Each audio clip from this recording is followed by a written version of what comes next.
The rise of Donald Trump has been good for the protest business. Not my president! Not my president! Frustrations over the election, immigrant rights, and building a wall, pushing demonstrators into the streets along with their newly created protest art. I just felt like I had to do something and didn't know what to do, so I just started making these banners. Chicago artist Arumhan Fuentes turned to a medium she knew best. I'm an artist who works mainly in fabric and textiles, so it just came very naturally to me, but also because of other practical reasons. Number one, it's more durable. So in a way, it also speaks to kind of the length of time where we will have to protest these concerns. Starting with the Women's March in January, Fuentes made 20 protest banners, offering them to friends on social media. Demand quickly outgrew supply, and soon she had enough portable works of art to establish an informal protest banner lending library.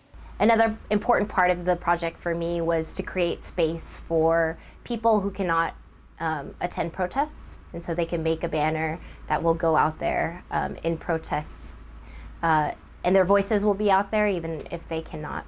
Iconic graphic designer of I Heart NY fame, Milton Glaser, says Donald Trump is sparking a new era of protest art. The spirit of Trumpism that has fundamentally affected the world and disoriented everyone. Along with Bosnian designer Mirko Ilić, Glaser has just released a new edition of the Design of Dissent book.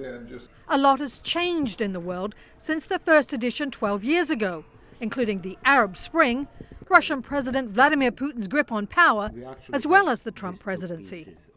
Well, the book essentially is a moment in history, and I would say it reflects the sense of anxiety and difficulty that most people all over the world are now feeling about the nature of their life. Ilić was entranced by many handmade protest designs he saw during the Women's March. They will probably never appear again, and some that was hilariously witty. You know, because what happened, people poured their soul on that paper. Fuentes hopes her fabric protests will be seen through the entire Trump presidency.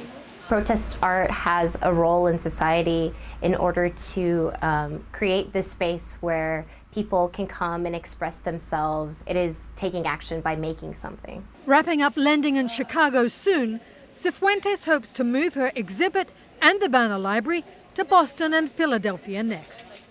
Tracy Brown, Associated Press.